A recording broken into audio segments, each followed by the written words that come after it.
안녕하세요. 에솔입니다. 1월의 마지막 날은 덕양에너젠과 함께 마무리하게 되겠네요. 자, 회사는 부생수소를 고도의 정제 공정을 통해서 고순도의 산업용 수소로 전환하는 수소 정제 전문 기업입니다. 특히 현재는 부생수소를 활용하는 방식을 위주로 하고 있었고요. 국내에서 부생수소를 활용해 산업용 수소를 생산하는 시장은 덕양에너젠을 포함해 상위 3개 업체가 70% 이상을 점유하고 있는 상황입니다. 근데 덕양에너젠의 순위가 그렇게 높진 않아요. 24년 기준 3위 정도? 그래도 납사나 프로필렌 기반이 아닌 가성소다 기반의 부생수소를 원재료로 쓰고 있기 때문에 비교적 수급의 안정성이 있고, 그리고 여수나 군산에 이어서 울산에도 인프라를 확장해 나가면서 국내 최대 규모의 수소 생산 캐파를 확보할 수 있게 된다라는 거, 그리고 탑티어 고객사들과 장기 계약 위주로 맺고 있다라는 경쟁력이 있었습니다. 이런 경쟁력들을 바탕으로 S-오일이 추진하고 있는 국내 최대의 석유화학 신증설 프로젝트, 샤인 프로젝트의 단독 수소 공급자로 선정된 바 있습니다. 극동유화와 공동 설립한 K&D 에너젠을 통해서 사업에 참여하게 됐고요. 이 K&D 에너젠이 울산 온산공단에 샤인 프로젝트용 수소 공급을 위한 신규 설비를 건설하고 있는 건데, 그 생산 캐파가 덕양에너젠의 기존 캐파보다 더 큰 규모이기 때문에 이 프로젝트가 본궤도에 오르게 되면 회사의 외형 확장과 밸류업에 대한 기대가 커질 수밖에 없다고 말씀드렸습니다. 덕양에너젠이 그 S-오일이 석유화학 제품을 생산할 때 쓰게 되는 수소가스를 공급하게 되는 거니까요. 독점 공급. 다만 샤인 프로젝트가 목표로 하는 석유화학 시장의 상황이 중국의 과잉 공급에 밀려서 많이 안 좋기 때문에 생각보다 S-오일의 양산 물량이 줄어들게 되면 K&D 에너젠도 덕양에너젠도 타격을 받을 수밖에 없는데요. 다행히도 K&D 에너젠이 이 같은 변수에 대응하기 위해서 최소 공급 물량에 대한 협의를 하는 등 나름의 준비를 해놨기 때문에 그래도 이게 덕양에너젠이 스케일업 할 수 있는 가장 큰 열쇠는 맞는 것 같아요. 샤인 프로젝트가. 울산 공장은 참고로 올해 하반기에 상업 운전을 시작할 계획이라고 합니다. 자, 실적 보시면 흑자를 유지하고 있기는 한데 매출 성장의 폭이 아주 크거나 하진 않고요.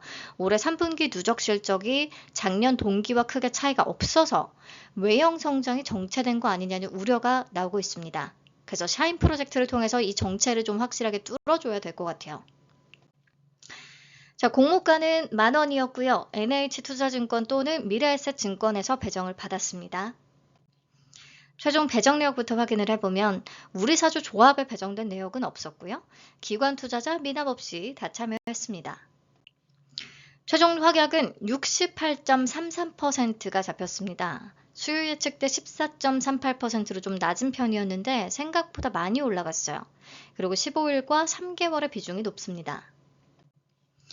보시면 수요 예측 때에는 최근 종목들 중에서 리브스메드와 가장 좀 유사한 수준이었기 때문에 큰 기대 없이 40%대 정도로 생각을 했던 건데 기대 이상으로 훨씬 잘 잡힌 거예요. 그렇게 보시면 되겠고, 적용을 해서 상장일에 유통 가능한 물량을 계산을 해보면 410만 733주, 주식 총수의 16.54%까지 감소하고요. 유통 물량을 10%대까지 줄여놨기 때문에 너무 좋습니다. 그리고 공모가 기준 금액으로는 약 410억 원. 적용 전에는 794억 원 정도였는데 진짜 가벼워졌어요. 이게 기존 주주의 비중이 낮다 보니까 확약의 효과가 훨씬 크게 먹혀 들어간 거죠. 자, 상장일에 매각 가능한 주체별로 비중을 봤을 때 기존 주주는 10.84%로 되게 낮은 편이고요. 일반 청약자가 45.72%, 그 다음 국내 기관 32.62% 순서입니다. 자, 상장일 유통 가능한 물량을 보유한 기존 주주로는 대광 반도체와 개인들이 있는데요. 유상증자 발행 내역을 통해서 기존 주주의 단가를 추정을 해본다면 4,500원, 8,654원 요 정도라 모두 공모가 아래이기는 한데 비중이 낮기 때문에 크게 신경 쓰이진 않습니다. 자, 조금만 다시 정리를 해볼게요. 확약이 68.33%로 꽤 높고 최종 유통 가능 물량이 16.54%, 10%대밖에 안 되고 기존 주주의 비중이 10.84%로 좀 낮고요. 유통 가능 금액 약 410억 원으로 가벼운 편입니다. 그래서 다른 거 다 떠나서 유통 물량의 측면에서 장점이 확실히 보여요. 그게 사실 중요하죠. 공모주에 있어서는. 자, 최근 일반 종목들의 상장의 성과 다시 한번 보시면 세미파이브나 리브스메드 시초가와 고가의 갭이 적고 흘러내리면서 끝나긴 했지만 얘들은 확실히 무거워서 그랬습니다. 세미파이브의 유통시총은 2,305억 원으로 덕양에너젠 대비해서 5배 이상으로 컸고요. 리브스메드의 유통시총은 3,990억 원으로 덕양에너젠의 거의 10배 수준 무거웠어요. 네. 반면에 이제 세 종목 동시 상장에다가 덕양에너젠보다 유통시총이 조금 더 무겁고 가격 메리트도 떨어졌던 쿼드 메디슨을 보시면 이게 상장일의 고가 기준 79%를 찍었었어요.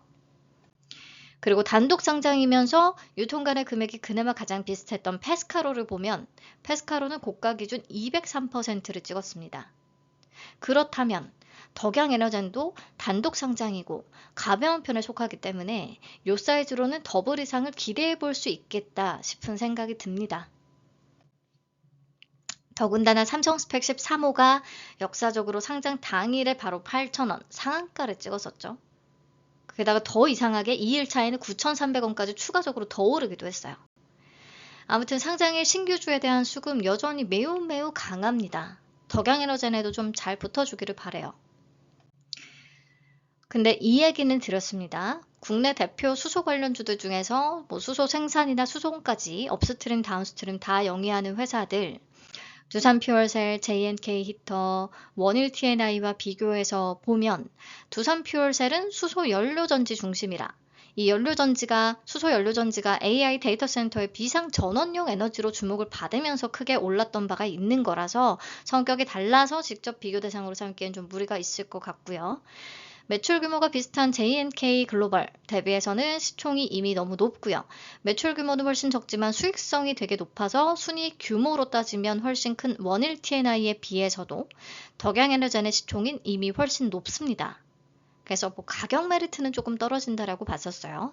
더군다나 지금 코스피 5,000 돌파, 코스닥 1,100선 돌파, 눈 깜빡하면 신고가 행진 이어지고 있는데 그 와중에도 수소 섹터는 별로 반응은 없습니다. 너무 비인기 섹터인 게 좀 아쉽네요.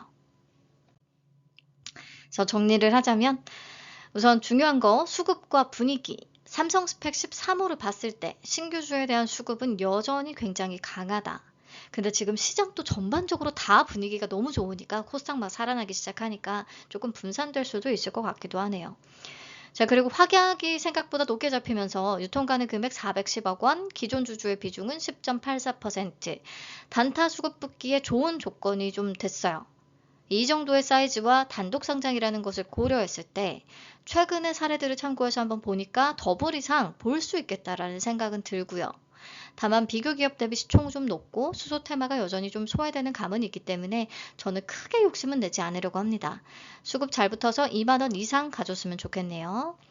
자, 비례 손익분기는 NH가 약 11,335원, 미래는 11,557원 정도입니다. 경쟁률의 차이가 조금 있었어서 손익분기 가격에도 약간은 차이가 나네요. 네, 손익분기 확실히 압도적으로 뛰어넘어주기를 바라며 저는 30일 금요일 아침 오랜만에 라이브로 찾아뵙도록 하겠습니다. 감사합니다. 안녕.